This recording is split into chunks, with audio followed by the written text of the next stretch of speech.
জানতে চায় যে ভাই 300 এমপি সামনে যাবে, এটা দুনিয়ার কাজ হলে জীবনও আল্লাহর কসম বলতাম না। 300 এমপি সামনে যাবে, এর ভেতরে 151 জন যদি এরকম মানুষ বানাতে পারে যারা বুকে কোরআন নিয়ে সংসদে ঢুকবে, সংসদের প্রথম অধিবেশনে এরকম মানুষগুলো যদি একবারে আওয়াজ করে মাননীয় স্পিকার আমরা নামাজের বিল চাই, উনি যদি বলে হাত তোলেন, এরকম 151 জন হাত তুললে বিলটা পাস হয়ে যাবে।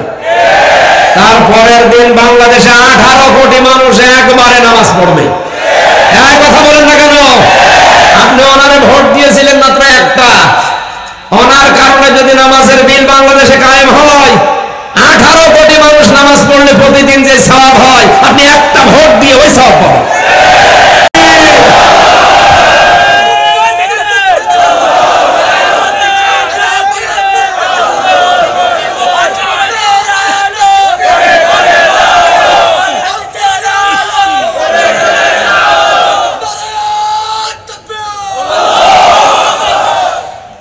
আলহামদুলিল্লাহ। না, অনেকের মন খারাপ হয়, হ্যাঁ উনি এই কথা বললো, আরে ভাই আমি মাজলুমের পক্ষে কথা বলেছি। আপনার খারাপ লাগতে পারে, মাজলুমের পক্ষে যারা যায় আল্লাহ নিজে তাদেরকে এমন জায়গায় পৌঁছে দেন। ব্যাঙের দিকে তাকান, হযরত ইব্রাহিম আলাইহিস সালাম মাজলুম ছিলেন, তার পক্ষে থেকে শুধু একটু পোশাক করেছিলেন, তার পোশাকও পাক হয়ে গেছে। এই কথা বলেন না? আর কাংলাস তার বিপক্ষে ছিল, জালেমের পক্ষে ছিল, এই জন্য তাকে মেরে ফেলতে পারলে 10টা নেকি হয়। ব্যাঙের মতো একটা এরকম ছোট্ট একটা জীবের পোশাক যদি পাক হয়ে যেতে পারে মাজলুমের পক্ষে থাকার কারণে, আমরা যারা সত্যি জেনে হোক না জেনে হোক, জ্ঞানে হোক অজ্ঞানে হোক, যারাই মাজলুম মানুষ এটিএম আজহারুল ইসলামের পক্ষে দাঁড়িয়েছি, কথা বলি, আল্লাহর কসম আল্লাহ আমাদের জীবন পবিত্র করে দেবে। আমার তো অন্তত বিশ্বাস, আমার কাছ থেকে দেখা লোকটার যে ঈমান, তার যে আল্লাহর উপরে ভরসা, তার যে অ্যাক্টিভিটিস, আপনি তো দূর থেকে বুঝবেন না, এক সোল পরিমাণ ঈমান থেকে টলে না। আমার মাঝে মাঝে ডাক্তার হামজা দোয়া করবো আমি যেন এক সোল ঈমান থেকে বিচ্যুত না হোক। অথচ কত আলেমকে আমি নিজে দেখেছি তারা আল্লাহর উপরে পর্যন্ত ইশকাল করতো না, আর মারা যায় না, অথচ মাত্র 3 মাস 4 মাস, আর উনি 13 বছর আছে। মাজলুমের পক্ষে কথা বলবো না মানে আপনার কাছে এটা রাজনীতি হতে পারে, কিন্তু এটাই আমার কাছে আসল নীতি। আমি যতদিন আছি মাজলুমের পক্ষে বলবো, কারণ আমি নিজে মাজলুম। এক কথা বলেন না কেন? মাজলুম থাকলে যে কেমন লাগে, আমার মতো তো আর আপনি টের পাচ্ছেন না। সুতরাং আমি এটিএম আজহারুল ইসলামের আবার মুক্তি চাচ্ছি। 22 তারিখে এপ্রিলে আমরা যেন দেখতে পাই যে উনি ফুলের মালা গলায় দিয়ে আমাদের সাথে সাক্ষাৎ করছে। আল্লাহর আরশে আগে যেন আল্লাহ কবুল করেন, বলেন আমিন। সম্মানিত ভাইরা, আমার হাদিসের পয়েন্ট ছিল, যারা জোর জবরদস্তি করে অন্যের জিনিস নিজের আয়ত্তে নিয়ে নেন, তারা 1 নম্বরে নবীর উম্মত থেকে বের হয়ে গেছে। সুতরাং আগস্টের 5 তারিখের পর থেকে আজকের এই দিন পর্যন্ত যারা এরকম কর্মকাণ্ডে আছেন, আপনি বিশ্বাস করেন, নামাজ পড়তে পারেন, রোজা রাখতে পারেন, আপনি হজ করে আসতে পারেন, নবীর উম্মত আপনি নেই। কথাটা একটু কড়া হয়ে গেল না? না, আমি কি বানিয়ে বলছি? হাদিস, মুসলিম শরীফের হাদিস। আর 2 নাম্বারটা তো আরো কঠিন, বিশ্বনবী বলেন সে যেন জাহান্নামের টিকিট কেটে একটা আসন বরাদ্দ করে রাখলো। আজ এই যে ইসরায়েল 1940 সালে তাদেরকে এই যে রোহিঙ্গাদের মতো ফিলিস্তিনিরা থাকতে দিয়েছিল দয়া করে, আর শয়তানরা এখন তারা নিজেরাই দখলবাজি করে ওদেরকে তাড়িয়ে দিচ্ছে। যে জিনিস যার না সে জোর করে দখল করে নিলে তার দ্বিতীয় স্থান কোথায়? বলেন বলেন। এই যে ইসরায়েল নামে এই পৃথিবীর নিকৃষ্ট জাতি, এই ইহুদি, এরা যে জাহান্নামী, এ কোনো সন্দেহ আছে? কিন্তু বাংলাদেশে কিছু ঘোমটা পরা মানুষকে আমি বলতে শুনছি এই কয়দিন, তারা বলছে না ইহুদিদের ভেতরে কোনো শিরিক নেই, ইসরায়েল রাষ্ট্রে কোনো শিরিক নেই। আপনি এই কথা বলতে পারলেন? ওরা যে দখলদারিত্ব সবচাইতে বেশি করছে পৃথিবীতে ইসরায়েল, অলরেডি দখল করে নিচ্ছে, তাদেরকে তো নবীজির হাদিস অনুযায়ী সে জাহান্নামে স্থান করে নিয়েছে, তার পক্ষে কথা বলা যাবে? আমরা ওই মাজলুম গাজা রাফার মানুষদের জন্য দোয়া করছি যে মানুষগুলো জীবন দিয়ে গেল, তাদের যেন সর্বোচ্চ শাহাদাতের মর্যাদা আল্লাহ নসিব করে। এই বাংলাদেশে 24 সালে যারা শহীদ হয়েছে, অনেকে শহীদ বলতে চায় না, বলে না এমনি মরে গেছে। আপনি জান তো দেখি, আপনি এমনি মরে যান। শহীদ আবু সাঈদের জীবনের দাম ছিল না? আপনি এরকম বুক পাইতে দেন তো দেখি, কেমন সাহস আপনার। আপনি তো পালিয়েছেন সাহসের ভয়ে, এত সাহস আপনার পালিয়ে চলে গেছেন, কিন্তু তার কি সাহস আপনি দেখেছেন? শহীদ আবু সাঈদকে যদি স্বীকার করতে না চান, ওকে আবার আরেকবার শহীদ হয়ে আপনাকে দেখানো লাগবে। আপনি জানেন শহীদ কি জিনিস? যারে তারে শহীদ বলাও যায় না। বঙ্গবন্ধুকেও মানুষ মেরে ফেলেছে, জিয়াউর রহমানকেও মানুষ মেরে ফেলেছে। একজনের নাম শুনলে দেখি মানুষ বলে শহীদ জিয়া, আর একজনের নামে আমি আজ পর্যন্ত শুনিনি যে শহীদ বঙ্গবন্ধু। আরো মানুষ বলে যে ওইভাবে মারা ঠিক হয়নি, টুকরো টুকরো করার দরকার ছিল। কারণ উনি যা করেছে ৭৪ সালে যে মুরব্বীরা দেখেছে, আমার তো ৯২ সালে জন্ম, খালি শোনা কথা। আর এনা তো ওই সময় দেখেছে ৭৪ সালে দুর্ভিক্ষে মানুষ ৪ লাখ মরে গেছে না খেয়ে, ২৩ লাখ। ওনারে যে ওইভাবে মারার পরও তো মানুষ অন্তত মুখ ফসকে শহীদ বলতে পারে, তাও বলে না। কারণ শহীদ হওয়া লাগবে তো। কি কোরআনে কারিমে রব্বুল আলামিন মুখের উপরে নোটিশ দিয়েছেন, ওয়ালা তাকুলু লিমাই ইয়াকতালু ফি সাবিলিল্লাহি আমওয়াত। সূরা বাকারার ১৫৪ নম্বর আয়াতে আছে, আল্লাহ পাক বলেন মুখের উপরে আইন জারি করলাম, কথা বলবি না। এই কথা কখনোই বলবি না, কেউ বলবি না। ওয়ালা তাকুলু, বহু বছর দুনিয়ায় কেউ যেন এই কথা না বলে যে যারা শহীদ হয়েছে ওরা মরে গেছে। না, বালা হইয়াও ওরা জীবিত, বালা হইয়াও ওয়ালাকিন লা তাশউরুন, কিন্তু তোমরা টের পাও না। মানুষ মুখের পরে যেহেতু অন্তরে ধারণা করতে পারে, এই জন্য অন্তরের উপরও আল্লাহ আইন জারি করেছেন। ওয়ালা তাহসাবান্নাল্লাযীনা কুতিলু ফি সাবিলিল্লাহি আমওয়াতা। সূরা আলে ইমরান ৪ নম্বর পারা ১১ নম্বর পৃষ্ঠা ৭ নম্বর লাইনের ১৬৯ নম্বর আয়াতের প্রথম অংশে আছে, আল্লাহ বলেন অন্তরে তো, মুখে তো বলা যাবে না, অন্তরে ধারণাও করা যাবে না যে যারা শহীদ হয়েছে ওরা মরে গেছে। বালা হইয়ামুন, বড় বড় জীবিত, ইনদা রাব্বিহিম ইয়ারসাকুন, তারা রবের কাছে রিজিক পাচ্ছে। সুবহানাল্লাহ বলতে পারেন না? আপনি চিন্তা করেছেন কত কঠিন শব্দ এটা, শহীদ। এমনিতে আল্লামা দেলাওয়ার হোসেন সাইদি, তার নামের আগে আমরা শহীদ বলি না। 13 বছর আল্লাহ পাক তাকে নেয়নি, জালেমদের হাতে শাহাদাতের মরণ আল্লাহ নসিব করে দিয়েছে। তার সারাটা জীবনের দোয়া ছিল এটা, আল্লাহুম্মা ইন্নী আসআলুকা শাহাদাতান ফি সাবিলিক। আল্লাহ তুমি আর যাই করো আমাকে সাধারণ মরণ দিও না, মরণ দিলে শাহাদাতের মরণ দিও। 13টা বছর তো মরল না, কষ্ট তো কম পায়নি উনি। অথচ ধোঁকা দিয়ে বোকা বানিয়ে আবু হানিফার মতো তাকে দিয়েছিল বিষ প্রয়োগ করে, আর এনাকে ইনজেকশন দিয়ে বিদায় করেছে। সুতরাং অনেকে এখনো তাকেও শহীদ বলতে চায় না। আমরা তো আন্দাজে বলি না, কারণ শহীদের যে সংজ্ঞাগুলো আছে, দেওয়াল চাপা পড়ে মরলে তাকে কি বলা হয়? শহীদ। বলেন বলেন, শহীদের মর্যাদা পাবে। সাপে কামড় দিয়ে মরলে শাহাদাতের মর্যাদা পাবে, সাগরে ডুবে পড়লে শাহাদাতের মর্যাদা পাবে। আর জালেমের হাতে বিনা কারণে মারা গেল, আপনি শহীদই বলতে চান না। কিয়ামতের দিন যখন উনি উঠবে তখন টের পাবেন। এখানে যারা 24 সালে শহীদ হয়েছে, এই মানুষগুলোকে আল্লাহ কিয়ামত পর্যন্ত তার জান্নাতের খাবার খাওয়াবে। আল্লাহ যেন খাওয়ান, কারণ বিশাল একটা বোঝা আমাদের মাথার উপরে তাদের জীবনের কারণে আল্লাহ নামিয়ে দিয়েছে। এই কথা বলেন। আর যারা স্বীকারই করতে চান না, সমন্বয়ককে সমরনায়ক বলে উড়িয়ে দেন। কি করেছেন এতদিন আপনি? বালিক টিরাক তো নড়াতে পারেননি,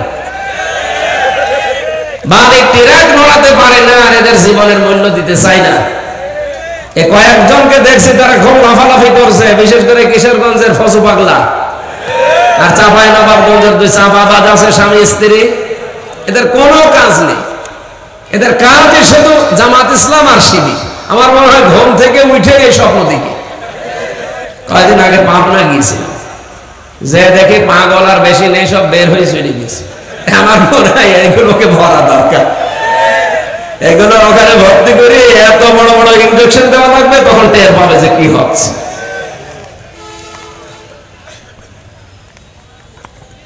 সম্মানিত ভাইরা, আমি যে কথা তুলেছিলাম, জোর জবরদস্তি করা, দখল করা, চাঁদাবাজি করা, ছিনতাই করা, এই অভ্যাস যাদের আছে তারা যেন সামনে অন্তত পাল্টান। কত তলানিতে চলে যাচ্ছেন আপনি টের পাচ্ছেন না। আর আমরা আহ্বান জানাবো যারা দায়িত্বে আছেন বড় বড়,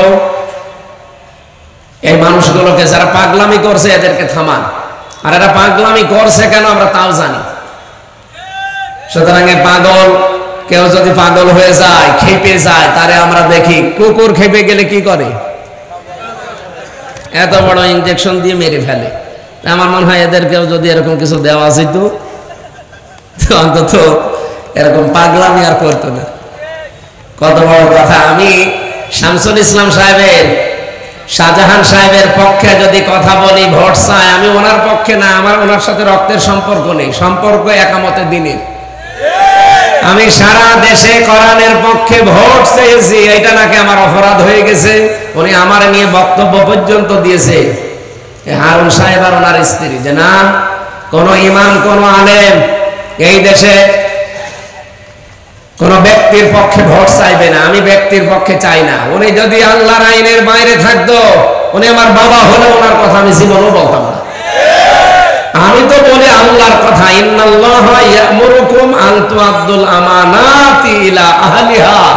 এই যে আমানাত, এটা বহু বছর সূরা নিসার 58 নম্বর আয়াত, ফি জিলালিল কোরআন আর মারিফুল কোরআন নিয়ে আছে, বাংলায় লেখা আছে ওখানে। আমানাত মানে ভোট। তোমাদের যাবতীয় আমানত তার প্রাপকের কাছে পৌঁছিয়ে দাও, এ নির্দেশ কার? আমি তো এইটা আপনাকে শুনিয়েছি। আমি কোনদিন শাহজাহান সাহেবের নাম, শামসুল ইসলামের নাম বলেছি? আমি বলি যে 10 জন মানুষ দাঁড়িয়েছে, যার দ্বারা আল্লাহর কাজ হবে, মানবতার কাজ হবে, ইসলামের কাজ হবে, আপনি তাকে ভোট দেবেন। যদি সে আপনার দলের লোক না হয়, তাহলে বাঁচতে পারবেন কিয়ামতে। আমি আপনারে বাঁচাতে চাই, আর আপনি আমারে বাঁচ দেন। মহিলা আমারে বলেছে যে আমার নাম ছিল পাপিয়া, কেন আমাকে পাপি বলে ডাকে? আমি তো ডাকি নাই, কারণ আল্লাহ পাক নিজে তার রাসূলকে দিয়ে আবু জেহেলের নাম আবুল হাকাম থেকে আবু জেহেল করে দিয়েছে, কারণ সে তার জ্ঞান অনুযায়ী কাজ করে নাই। আবুল হাকাম মানে বুদ্ধির পিতা, তাই জ্ঞানের পিতা জ্ঞান অনুযায়ী কাজ না করে হয়ে গেছে কিসের পিতা? মূর্খের পিতা আবু জেহেল। আপনি জ্ঞানী মানুষ, জ্ঞান অনুযায়ী কাজ করেন না, মন যা বলে আপনি তাই করেন, তাই আপনাকে আমি পাপিয়া থেকে পাপি বানিয়ে দিয়েছি। এরপরে যদি আর একটা অক্ষর কমিয়ে দেয় না, রাস্তায় আসতে পারবেন না। জবাব চেয়েছেন, বলেছেন আমির হামজা যেন জবাব দেয় যে আমার বাপ দাদার রাখা নাম পাপিয়া থেকে পাপি করে দিল, কেন? আমি জবাব চাই। এই যে জবাব দিয়ে দিল, জ্ঞান অনুযায়ী যারা আমল করবে না তাদের নামই পাল্টিয়ে দেবে। এক কথা বলছে না কেন? বাংলাদেশে যারা জ্ঞান অনুযায়ী আমল করেছে, আপনি দেখেন এই মানুষগুলোর নাম অনেকে পাল্টিয়ে দিয়েছে। আপনাদের চট্টগ্রামে হাজার হাজার আলেমের উস্তাদ আল্লামা শাহ আহমেদ শফি রহমতুল্লাহ আলাইহ, তার নাম পর্যন্ত পাল্টিয়ে দিয়েছে জালেমরা। কে দিয়েছে? তেতুল হুজুর। উনি কি তেতুল হুজুর ছিল? তেতুল হুজুর বলতে ওনারা বুঝিয়েছিল মেয়ে লোককে দেখলে মানুষ উল্টা পাল্টা ধারণা করে, এই জন্য ওনার নামে নাকি তেতুল হুজুর দিয়েছিল। ওনার বয়স 100-র উপরে, জীবন চলে না, আর ওনার নাম আপনারাই পাল্টিয়ে দিলেন। এই যে নাম পরিবর্তনের সংস্কৃতি যারা আরম্ভ করেছিলেন, কি হচ্ছে এখন দেখতে পাচ্ছেন। আগামী থেকে আমরা অনেককে দেখতে পাচ্ছি নাম পরিবর্তনের হিড়িক আবার আরম্ভ করেছি। এই ব্যক্তি পূজা বাদ দেওয়া লাগবে। এই কথা বলছেন, ব্যক্তি পূজা বাদ দেওয়া লাগবে। পূজা হবে শুধুমাত্র কার? আমি আশা করছি যে ইঙ্গিত দিয়েছি আপনি বুঝে ফেলেছেন, এরপরও না বুঝলে এখানে আসেন। কানের নিচে এমন জোরে দুইটা দেব না, আপনি সব বুঝে ফেলবেন। এই দখলদারিত্ব বন্ধ করা লাগবে, বিশেষ করে চিন্তায় চাঁদাবাজ, যে জিনিস যার না দখল করে নিজের আয়ত্তে নেওয়া যাবে। যারা নিয়েছেন তারা নবীর উম্মত থেকে বের হয়ে গেছেন, এখন তওবা করে ফিরে আসেন। 2 নম্বরে যারা এখনো করছেন তাদের ঠিকানা কোন জায়গা? বলেন বলেন। সে যেন জাহান্নামে টিকিট কেটে নিজের জায়গা আসন তৈরি করে রাখলো। সুতরাং ইহুদিরা জাহান্নামী, কোনো সন্দেহ আছে? এই পাশের রাষ্ট্র মুশরিক, এই দাদা বাবুরা এরা জাহান্নামী, কোনো সন্দেহ নেই। মুসলিম আইন, মুসলিমদের ওয়াকফ করা সম্পদগুলো আজ নিজেরা বানানো আইন তৈরি করে সব দখল করে নিচ্ছে। সুতরাং এটা বন্ধ করা লাগবে। সারা বিশ্বের মুসলমানদেরকে আমার মনে হয় এখন সোচ্চার হওয়া দরকার এই মুশরিক আর ইহুদিদের বিরুদ্ধে। কারণ এই দুইটা জাতি হচ্ছে মুসলমানদের জন্য জঘন্যতম শত্রু। এমন কোন কাজ করে না এই দুই জাতি মুসলমানদের বিরুদ্ধে। আপনি তাকান, আর 54 বছর সবচাইতে বেশি মিথ্যা কথা ছড়িয়েছে আমাদের নামে এই দাদা বাবুরা। এই মিথ্যাগুলো না ছড়ালে আমরা অনেকাংশে দাঁড়িয়ে যেতাম।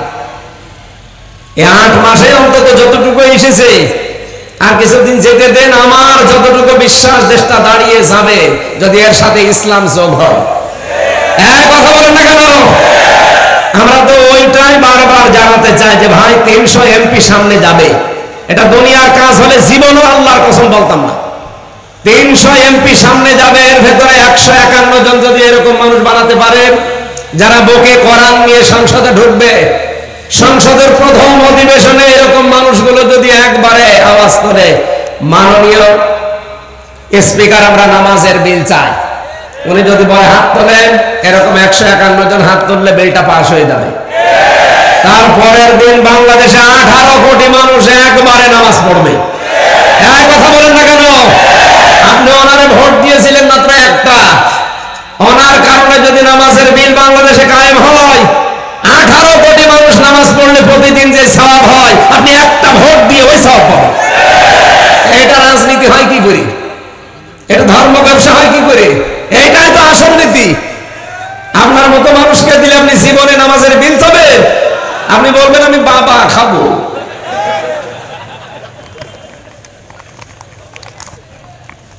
যারা নিষেধ এইভাবে করেছেন, পাগলকে যদি বলা হয় যে শাঁখো নাড়াবে না, ও বলবে আমার মনে ছিল না।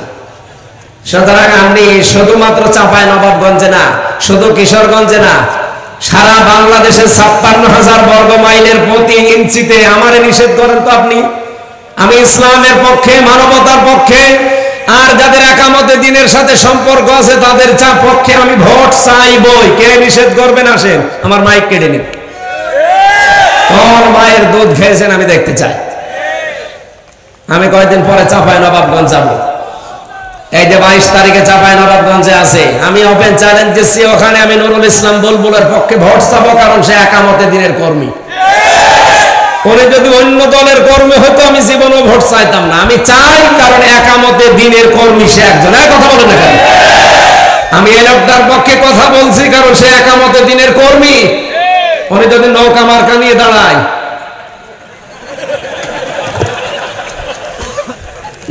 অনেককে তো দেখলাম, গোপালগঞ্জের একজন দাঁড়িয়েছিল নৌকা মার্কা, বাইতুল মোকাররমের খতিব হয়েছিল।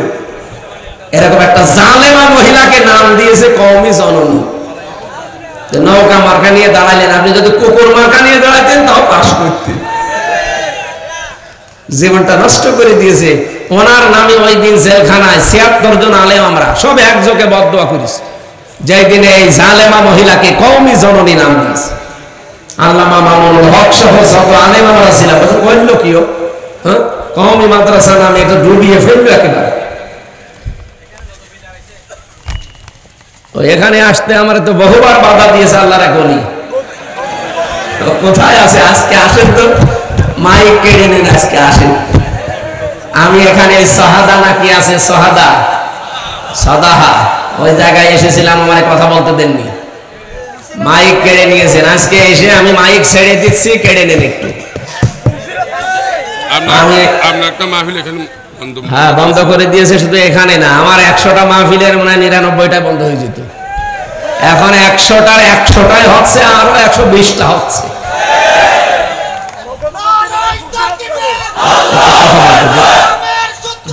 ঠিক আছে, পালিয়েছে আর শত্রু নেই। কিন্তু আজকে একটু দেখলাম কয়েকজন যেন বের হয়েছে, আবার আপাকে নিয়ে আসতে চাচ্ছে ওগুড়ে বালি। পৃথিবীর ইতিহাস এইটাই বলে, 610 বছর আগে পালিয়েছে লক্ষণ সেন, আজও ফিরে আসেনি। আশরাফ ঘানি পালিয়েছে, ফিরে আসেনি। বাশার আল আসাদ পালিয়েছে, ফিরে আসেনি। শ্রীলঙ্কার উনি পালিয়েছে, ফিরে আসেনি। এটা গেছে, এটাও আসবে না। যারাই আশায় বুক বেঁধে আছেন, শেষে খালি লবণ পাবে। আপনাদের জেলায় তো লবণ হয় দেখলাম, কয়েকদিন আগে আমার এক জায়গায় নিয়ে গেছিল, শুধু লবণ। এদের আশা বাদ দেন ভাই, আমরা আসেন শুধু 14 দল বাদ দিয়ে যারা আছি, অন্তত দেশটা চলছে যেভাবে, এর সাথে শুধু কোরআনকে যোগ করে দেন, এরকম 151 জন মানুষ বানিয়ে দেন, এই দেশে ইসলাম কায়েম হয়ে যাবে ইনশাআল্লাহ। আন্তর্জাতিক যত রকমের ষড়যন্ত্র আছে, দেশের মুসলমানেরা তাদের ঈমান দিয়ে মোকাবেলা করতে পারবে ইনশাআল্লাহ। জীবনে তো বহু কিছুই দেখলাম, আমার এই ছোট্ট জীবন আমি কম দেখি না।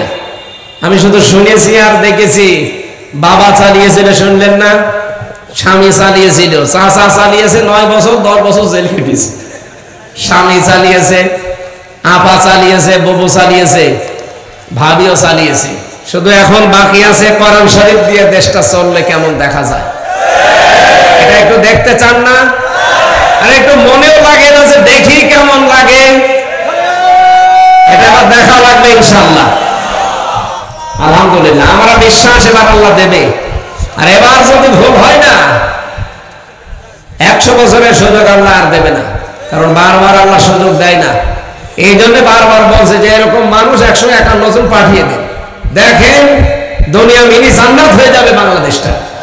জান্নাত তো দেখেননি, দেখতে পারবেন যে জান্নাত কেমন হয়, এটা মিনি জান্নাত হয়ে যাবে ইনশাআল্লাহ। কারণ এনাদের রেকর্ড অন্তত আছে। মাওলানা মতিয়ার রহমান নিজামী মন্ত্রিত্ব চালিয়ে 36 টাকা ফেরত দিয়েছে। সেসব অনুসারী না? এক কথা বলেন না কেন? আর আমরা এই চট্টগ্রামের একজনকে চিনি, সে 620টা বাড়ি বানিয়েছে। কয়েকদিন আগে আমি ছিলাম মালয়েশিয়া, সিঙ্গাপুর, থাইল্যান্ড ঘুরছিলাম। তো হোটেলে উঠতাম, তো যে হোটেলে উঠি দেখে নিচে বসে 2 জন চা খাচ্ছে। কি গো এখানে? হুজুর আমরা আগে পালিয়েছি। পালাবেন কেন? আপনার না 620টা বাড়ি, একটা বাড়িতে তো থাকতে পারেন না। আমার মনে হয় 8 মাস থাকলে ও আমরা 100টা বাড়ি বানাই দেব। চট্টগ্রামে বাড়ি না? আনোয়ারা যাই, চট্টগ্রাম জানি আমরা।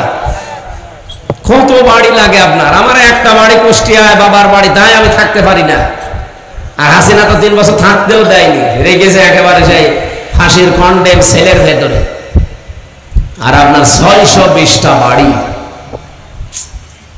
মানুষের জীবনে কি বুঝি না, কি চিন্তা ভাবনা করে এরা। এক এক বাড়িতে যদি 2 বছর করে থাকে, তাও তো 620টা বাড়ি, কত বছর লাগবে?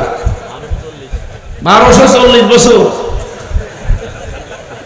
কমন সেন্সের কমন বাদ দিলে যদি সেন্স থাকে, তাও তো এত বাড়ি লোকটার বানানো কথা না। এখানে ওখান থেকে শিক্ষা নেবেন। আগামীতে অনেকে এরকম খায় খায় করছে দেখছি, কিচ্ছু চাই না, কিচ্ছু চাই না। কি চাস? নির্বাচন চাই। আরে নির্বাচন তো আমরাও চাই, সংস্কার না করে নির্বাচন দিলে আগে যা ছিল দিনের ভোট রাতে ওইটাই হবে। কারণ চট্টগ্রামের ডিসি গেছে কুষ্টিয়ায়, কুষ্টিয়ার ডিসি এসেছে কুমিল্লায়, কুমিল্লাটা গেছে কুড়িগ্রাম। জিনিস তো একই আছে, খালি চেয়ার পাল্টিয়েছে। আমরা চাই 1628 জন মানুষ দেশের দায়িত্বে ছিল, একটাও যেন চেয়ারে না থাকে। প্রত্যেককে পাল্টানো লাগবে। ওখান থেকে পাঠিয়ে যারা এই বৈষম্যের শিকার ছিল তাদেরকে ওখানে বসানো। নির্বাচন 5 দিন পরে না, কালকেই দেন, আমরা রাজি আছি। এই কথা বলুন। আর এটা না করে আবার দিয়ে দেবেন, ওই দিনের ভোট আবার রাতে হয়ে যাবে। আমি নিজে তো সাক্ষী। 33 বছর বয়স আমার। 18 বছর থেকে ভোট দিতে পারলে 3 বার আমি ভোট দিতে পারতাম, একবারও পারি না।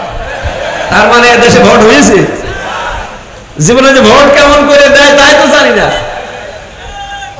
এত বড় অধিকার থেকে বঞ্চিত করে আবার ওই ষড়যন্ত্রে যারা মেতে উঠতে চাচ্ছেন না, এটা আর দেশের মানুষ ওইভাবে করতে দেবে না। অনেকে বলছে এটা জামাত ইসলামের কথা, শিবিরের কথা। কে বলেছে আপনাকে? আপনি জরিপ চালান। এই যে কয়েকদিন আগে জরিপ বের হয়েছিল, বাংলাদেশের এখন 100 জনের 77 জন মানুষ বলছে যে আমরা সংস্কার না করে নির্বাচন চাই না। আর যারা বলছে ওরা ওই খাই খাই পার্টি। একটা উপন্যাস পড়েছিলাম, স্ত্রী বাসর রাতে বসে আছেন, দাদি শাশুড়ি বলছে, বৌমা কি করবো আমি জানি না, আমার কিন্তু পতি চাই। বলছে দাদি শাশুড়ি আপনি আমার একটু সময় দেবেন না? শাশুড়ি এসে বলছে, বৌমা আমার কিন্তু নাতি চাই। বলছে মা আপনি ওই কথা বললেন, আমার সময় দেবেন না? দেবর আর ননদ এসে বলছে, ভাবি আমাদের কিন্তু ভাতিজা চাই। বলছে আরে সময় দাও। স্বামী এসে এবার বলছে, আমি ঘুমিয়ে পড়লাম, আমার বেবি চাই। ও ঘুমটা ফেলে দিয়ে বলছে, সব কি পাগলের বংশ? কারো বেবি চাই, কারো ভাতিজা চাই, কারো ভতি চাই, কারো নাতি চাই। তুমি এসে ঘুমিয়ে পড়লে আমি কি ডাউনলোড করে নিয়ে আসবো? আমার সময় দেওয়া লাগবে না? কাজ কারবার নেই, সময় নেই। আর কারো নাতি চাই, ভতি চাই, সব ভাতিজা চাই, বেবি চাই, আমি পাবো কোথায়? অন্তত 10 মাস 10 দিন সময় দেওয়া লাগবে না? কয় মাস হয়েছে? 8 মাস, আজ মনে হয় 10 দিন, তারপরও 3 দিন বাদ দিন, 8 মাস 7 দিন চলছে। যে এখন সন্তান হবে? 10 মাস 10 দিন হোক অন্তত। আর যেগুলো পরিষ্কার পরিচ্ছন্ন করা দরকার সব পাল্টিয়ে ফেলেন, এরপরে কালকেই দিয়ে দেন, আমরা রাজি আছি, আমাদের কোনো কথা নেই। এরপরও যদি কেউ মন খারাপ করেন, আমরা বুঝবো যে না আপনি আবার ওই খাই খাই পার্টির মতো আরম্ভ করেছে। আপনাকে আমি একটা সতর্ক বাণী শোনাচ্ছি, যদি ওই রকমই মন মানসিকতা থাকে। সূরা নাহাল না সূরা নমল 19 নাম্বার পারা 20 নাম্বার পৃষ্ঠা 7 নাম্বার লাইনের 52 নাম্বার আয়াত একটু বাড়ি যেয়ে পড়বেন। সবার জন্য বলছি, এই আয়াতটা সবার জন্য দরকার, বিশেষ করে যারা এই খাবো খাবো করছে। ফাতিনকা বুয়ুতুহুম খাওয়ায়াতাম বিমা যালামু। আল্লাহ বলেন এই সেই ঘরগুলো, আল্লাহ জানে আঙ্গুল দিয়ে দেখাচ্ছেন, এই সেই ঘরগুলো খাওয়ায়াতান জনশূন্য হয়ে গেছে, পরিত্যক্ত হয়ে পড়ে আছে। বিমা যালামু এই জালেমদের জুলুমের কারণে। যেখানে জুলুম করা হয় জায়গা পর্যন্ত আল্লাহ অভিশপ্ত বানিয়ে দেয়। এজন্য হজে যারা যায় দেখবেন একটা জায়গা আছে, ওখানে একটু দৌড়ানো লাগে, কারণ ওই জায়গাটা অভিশপ্ত জায়গা। এই বাংলাদেশে যেখানে যেখানে জুলুম হয়েছে ওই জায়গাগুলোকে আল্লাহ দেখেন আপনি তাকিয়ে এত বড় নিকৃষ্ট জায়গা বানিয়ে দিয়েছে। মাঝে মাঝেই দেখি সেখানে আযাব নাজিল হয়। এই যে ফেব্রুয়ারির 5 তারিখে নাজিল হয়েছিল আযাবুল বুলডোজার, কি না? আযাবুল বুলডোজার নাজিল হয়ে সব গড়িয়ে দিয়েছে। কারো ছিল 32, তারে বানিয়েছে 33। আমার কুষ্টিয়ার হানিফ সাহেবের বাড়ির দিকে তাকান, ও বাড়ির পায়খানার প্যান পর্যন্ত খুলে নিয়ে চলে গেছে। মাঝে মাঝে ভাবি যে ওর পায়খানার প্যান ও মানুষ রাখলো না। কারণটা খুঁজে পেয়েছি আমি। এই দেশের অধিকাংশ এই ফ্যাসিস্ট যারা, জালেমদের দোসর যারা, দেখবেন ওদের বাড়ির নিচে টর্চার সেল পাওয়া যায়। আপনি দেখবেন খোঁজ করে পাওয়া যায়।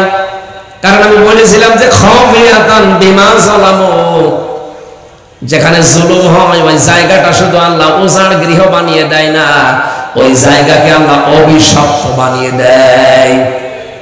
এ পর্যন্ত আল্লাহ যদি শেষ করে দিতেন আমি বলতাম না আয়াতটা। এর পরে আমাদের জন্য আল্লাহ পাক বলেন, ইন্না ফি যালিকা লাআয়াতাল লিকাওমিন ইয়ালামুন।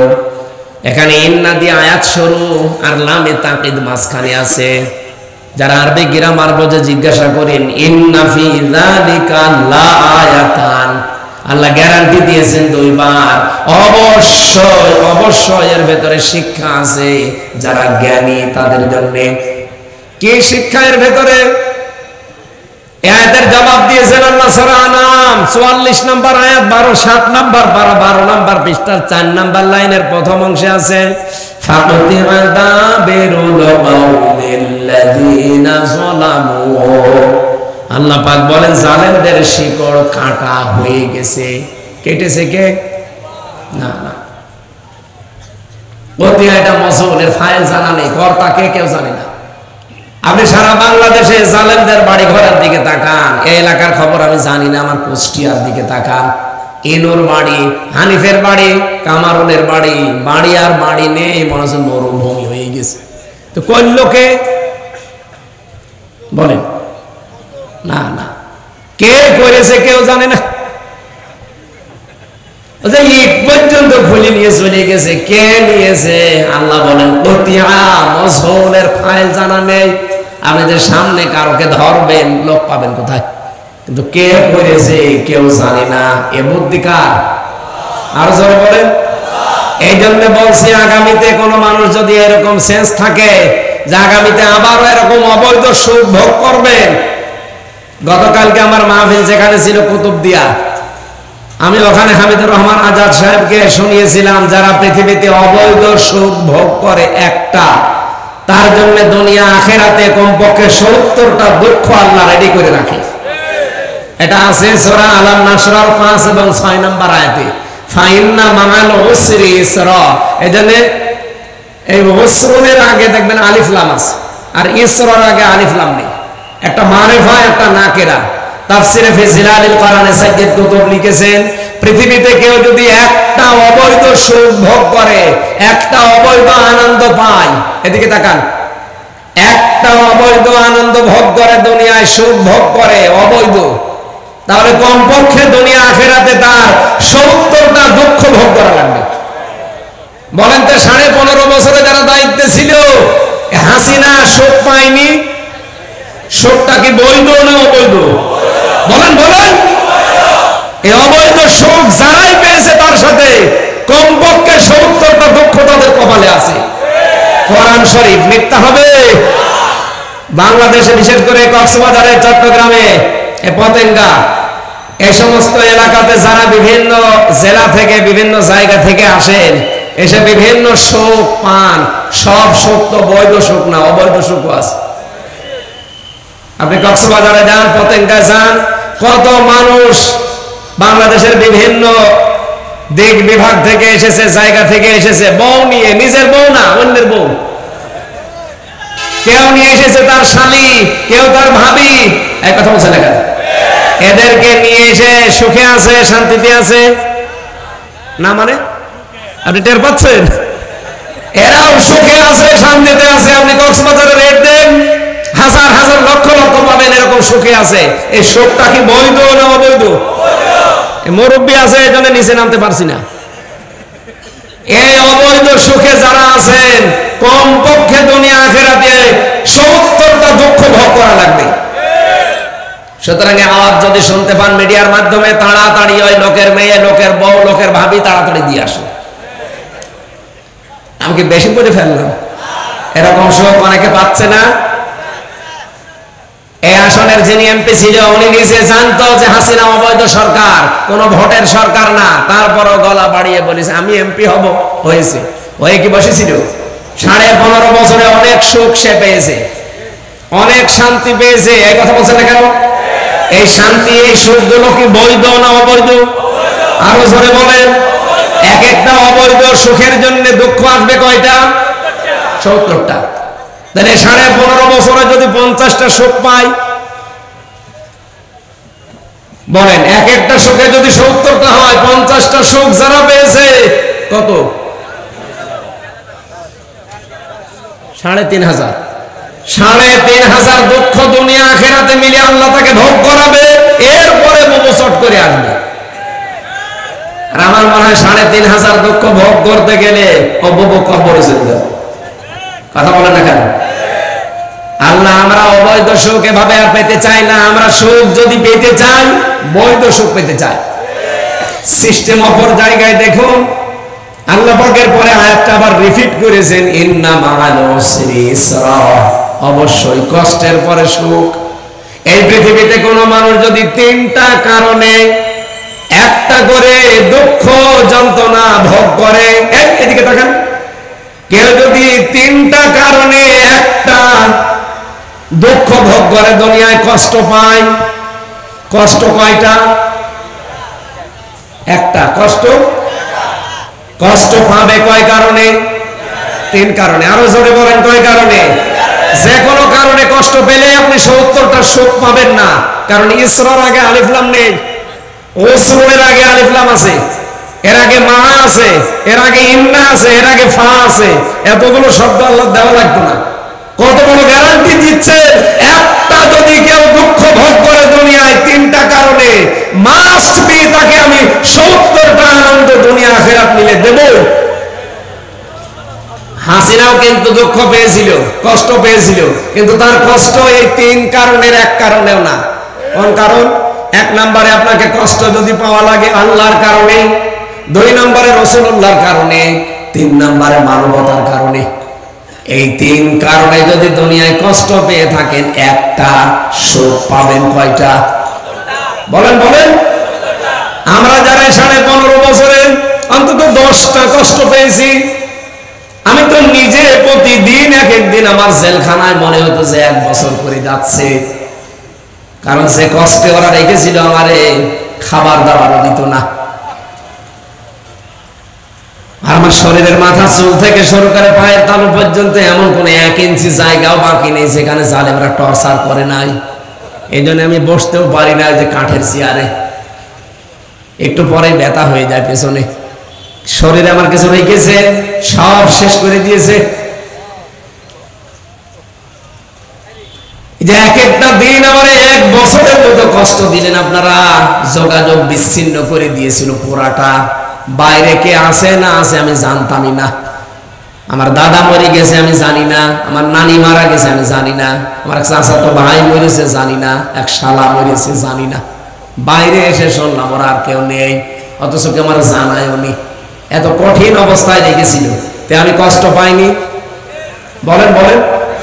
আর এক একটা কষ্ট যদি কেউ আল্লাহর জন্য, রাসূলের জন্য, মানবতার জন্য পায়, একটা কষ্টের জন্য কমপক্ষে শান্তি আল্লাহ দুনিয়া আখিরাত মিলে কয়টা দেবে? এই জন্য সামনে ইসলামের শুভ দিন। আমরা যারা ইসলামপন্থী, বিশেষ করে আল্লাহর জন্য যারা কষ্ট পেয়েছি, রাসূলুল্লাহর জন্য যারা কষ্ট পেয়েছি, মানবতার জন্য যারা কষ্ট পেয়েছি, এক একটা কষ্টের জন্য, দুঃখের জন্য 70টা সুখ শান্তি আল্লাহ অপেক্ষা করাচ্ছে। আর বাংলাদেশে আমরা ওই দিন সবচাইতে বড় সুখী হব যেদিন দেখব যে এইটা দিয়ে 56,000 বর্গ মাইল চলছে। ওই দিন সবচাইতে বড় খুশি হব না? ওইটা দেখার আশায় আছি।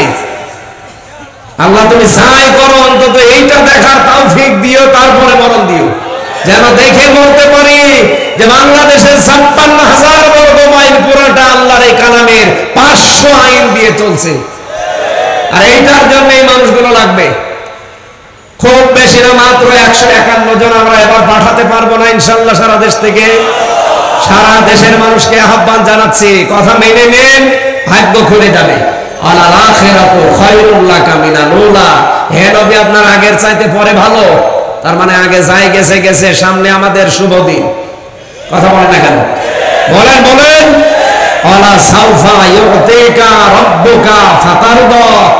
এখানে লাম দিয়েছেন, সাউফা দিয়েছেন। আল্লাহ বলেন অবশ্যই, অতি শীঘ্রই আপনাকে আমি এমন কিছু দেব যাতে আপনি খুশি না হয়ে পারবেন না।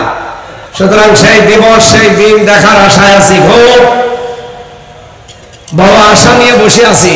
আল্লাহ আমাদের আশা অবশ্যই পূরণ করবে ইনশাআল্লাহ। সূরা আলে ইমরান থেকে আপনারা জানেন, যেহেতু প্যালেস্টাইন, ফিলিস্তিন, ইব্রাহিম, মূসা, এই সংক্রান্ত আয়াতগুলো এখন আমি কোরআন থেকে পড়ি বেশি। আজকে তেলাওয়াত করেছি সূরা আলে ইমরানের 68 নম্বর আয়াত। আপনারা বাড়ি চলে যাবেন নাকি? এখন তো বাড়ি চলে যাওয়ারও দরকার। এখন যদি তাফসীর শুরু করি, দেখেন তো ঘুমাবো কখন? আমার ভাইরা আর আছে না মাহফিলা এলাকায়? প্যারেড ময়দানে আছে, প্যারেড ময়দানে। আগামীতে আবার প্যারেড ময়দানে। এখানে চুনতি কোথায়? ওই চুনতি শুনলাম যে 19 দিন ব্যাপী একটা অনুষ্ঠান হয়। 18তম দিনে আমারে কল দিয়েছিল যে 18তম দিনে আপনি থাকবেন। কত দূর এখান থেকে? ওই যে 20 কিলো। এত দূর থেকে মানুষ যাবে তো আবার? ওই জায়গায় যদি আসি ইনশাআল্লাহ কথা মন খুলে করে এশার পরে তুলে দেয় নাকি শুনলাম, এশার পরে উঠবো একেবারে যতক্ষণ পারি গলায় পোলায় ততক্ষণ চালাবো ইনশাআল্লাহ। আজকে আমি খুব তাড়াতাড়ি আয়াতের তাফসিরের মূল কথাগুলো বলার চেষ্টা চালাচ্ছি। তাফসিরের মূল নীতি, উসুলে তাফসিরের 15টা মূল নীতি আছে, এগুলো সামনে বললে এরপরে কোনো আয়াত থেকে আগে পরে সম্পর্ক কি আছে, রিলেটেড কি আছে, ওইটা আগে জানা লাগে।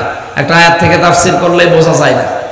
আজকে যে আয়াত পড়েছি এর আগে আল্লাহ ইব্রাহিম নবী আলাইহিস সালামের পরিচয় তুলে ধরেছেন পৃথিবীর মানুষের সামনে।